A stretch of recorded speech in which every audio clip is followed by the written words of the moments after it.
कभी ऐसा महसूस हुआ है कि जैसे तुम्हारा दिमाग ही तुम्हारा सबसे बड़ा दुश्मन बन गया हो? एंजाइटी आज के जमाने की सबसे बड़ी बीमारी। लेकिन जरा सोचो, अगर इसका सलूशन हजारों साल पहले एक किताब में लिख दिया गया हो, जब मनोविज्ञान एक विज्ञान नहीं था।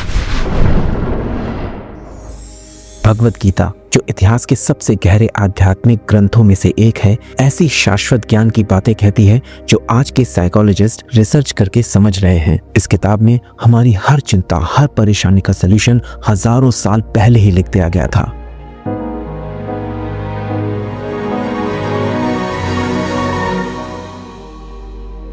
Number 1, the mind is the battlefield. Shri Krishna ने गीता में कहा है, जिसने अपने मन को जीत लिया है उसके लिए मन उसका सबसे अच्छा मित्र बन जाता है, लेकिन जिसने मन को नहीं जीता उसके लिए वही मन उसका सबसे बड़ा शत्रु बन जाता है। एंजाइटी का असली कुरुक्षेत्र हमारा दिमाग ही होता है। अगर हम अपने मन को ट्रेन करें तो यही दिमाग हमारे लिए काम करेगा, लेकिन जब माइंड को बिना कंट्रोल के छोड़ दिया जाता है तो वो डर, अजम्पशंस और डाउट्स में आकर भटकने लगता है और यहीं से एंजाइटी की शुरुआत होती है। Number 2, the over thinking loop. Over thinking में ऐसा लगता है जैसे हम प्रॉब्लम सॉल्व कर रहे हैं, लेकिन असल में हम एक ट्रैप में हैं। कॉर्नेल यूनिवर्सिटी की एक स्टडी बताती है कि 91% चिंताएं कभी सच नहीं होती। एंजाइटी हमें इसी इल्यूजन में डाल देती है कि अगर हम हर पॉसिबल सिचुएशन को एनालाइज कर लेंगे तो हम फेलियर या किसी खतरे से बच जाएंगे, लेकिन ये सिर्फ एक धोखा है, क्योंकि हमारा ब्रेन हर दिन लगभग 6000 थॉट्स प्रोसेस करता है। और क्या हम हर रोज इन 6000 थॉट्स को एनालाइज कर सकते हैं? नहीं। तो फिर इसका सोल्यूशन क्या है? कृष्ण कहते हैं, तुम्हारा अधिकार केवल कर्म करने में है, फलों में कभी नहीं। इस कॉन्सेप्ट को साइकोलॉजी में कॉग्निटिव डिफ्यूजन कहते हैं, जिसका मतलब है अपने थॉट्स से थोड़ा सा अलग होकर उन्हें सिर्फ ऑब्जर्व करना। जब हम कहते हैं मैं एंशियस हूँ, उसकी जगह कहो मुझे एंजाइटी महसूस हो रही है। जब हम थॉट्स को सिर्फ देखते हैं, उन्हें ऑब्जर्व करते हैं, उनके पीछे नहीं भागते, तब एंजाइटी की पावर धीरे धीरे कम होने लगती है।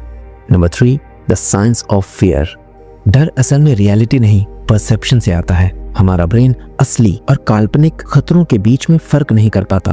हार्वर्ड मेडिकल स्कूल की एक रिसर्च कहती है, जितना ज्यादा हम डर को अवॉइड करते हैं उतना ज्यादा वो हम पर हावी होता जाता है। इसलिए जब हम डर से भागते हैं वो और स्ट्रांग होता जाता है। कृष्ण कहते हैं, डरने वाले के लिए ना तो ये दुनिया है और ना ही आगे की कोई दुनिया।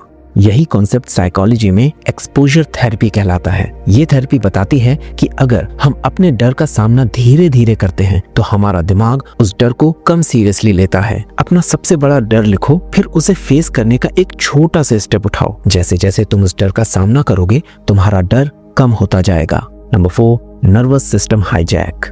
कभी आपने ऐसा महसूस किया है कि आप फालतू का स्ट्रेस ले रहे हो क्योंकि असल में तो कुछ भी गलत नहीं हो रहा? इसे क्रॉनिक एंजाइटी कहते हैं, जो हमारे नर्वस सिस्टम को हमेशा फाइट या फ्लाइट मोड में रखती है। बॉडी को ये समझ ही नहीं आता कि खतरा असली है या सिर्फ दिमाग का वहम, इसलिए हमेशा टेंशन बनी रहती है। कृष्ण कहते हैं, स्थिर बुद्धि वाले इंसान को ना सफलता विचलित करती है और ना ही असफलता, इसलिए दिमाग स्थिर रखो। अपने नर्वस सिस्टम को शांत करने के लिए आप कुछ सिंपल टेक्निक्स यूज कर सकते हो।